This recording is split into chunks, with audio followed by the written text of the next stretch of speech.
Hey there, today we're talking about how to honor traditions that involve food.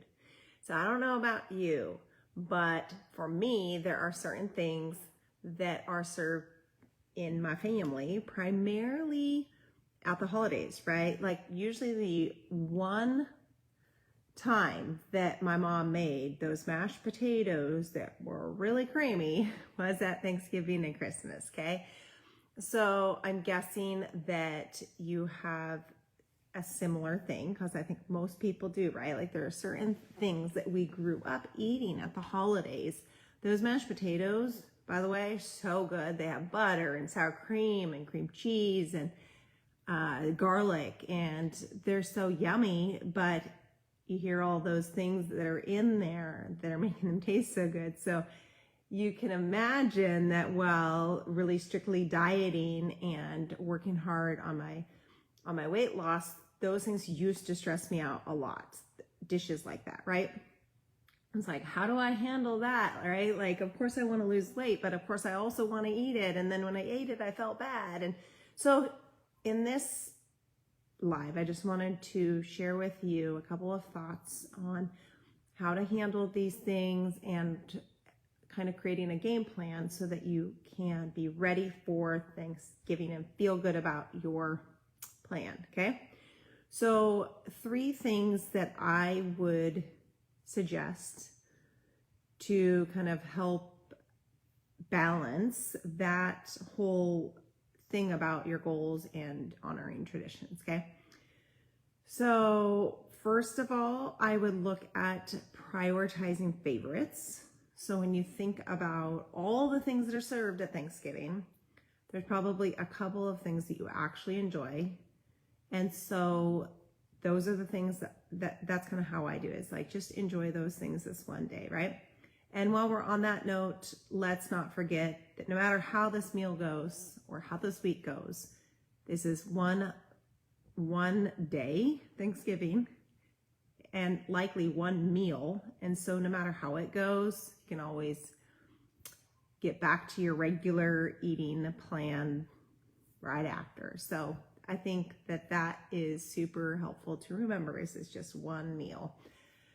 So don't sweat it too much. But because it can be stressful, then the second thing is modify recipes for your health. So that's just something to think about, is that there are so many modifications that can be made to recipes so that they support you in a nourishing and good way for your body, right? So one thing that I wanted to throw out there, I'm not sure what health things you are dealing with, but for me, I always like to look at balanced blood sugar, because the more balanced our blood sugar, the better we will feel, the more optimal everything in our body works, functions, and optimally, and then the less cravings we'll have, okay? So then we have better control over our choices, right?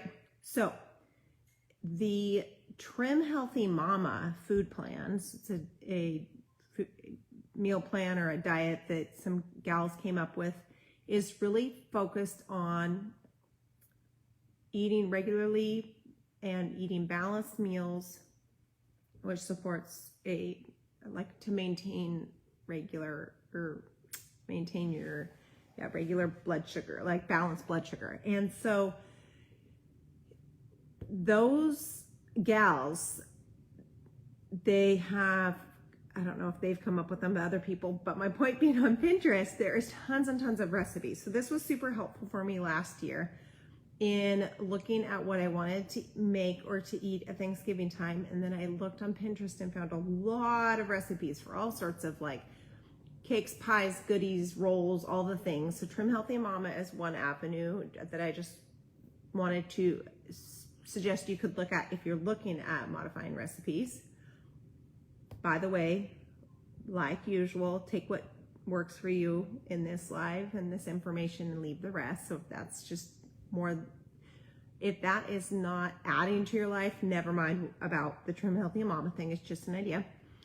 But then number 3 is practice mindful eating. I know we hear it a lot. We talk about it a lot.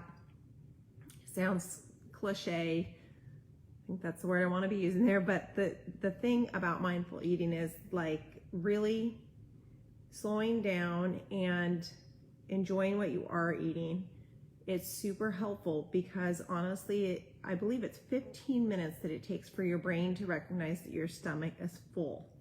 So if we slow down while we're eating, then the tendency to overdo it is totally reduced. So that is something I'm going to be remembering this week, because I like feeling light and energetic. I don't like feeling bloated. It doesn't feel good. So that is just a couple of things that I wanted to throw out there to help you feel supported and hopefully to help you to enjoy this week and the meal on Thursday more, because I am all about living your best life right now.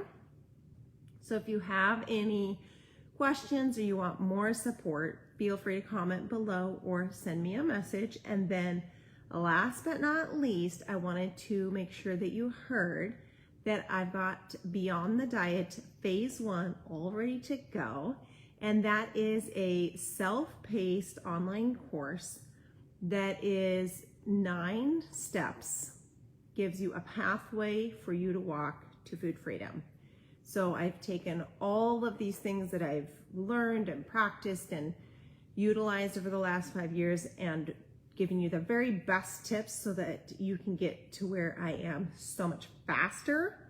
And so if you want the link for that so you can get started today, just send me a message and I will give you the link so you can get started on that and have more support and things to think about that will help you with your journey this week with food. So have a great day. Thank you for watching, and I will be back soon. Bye-bye.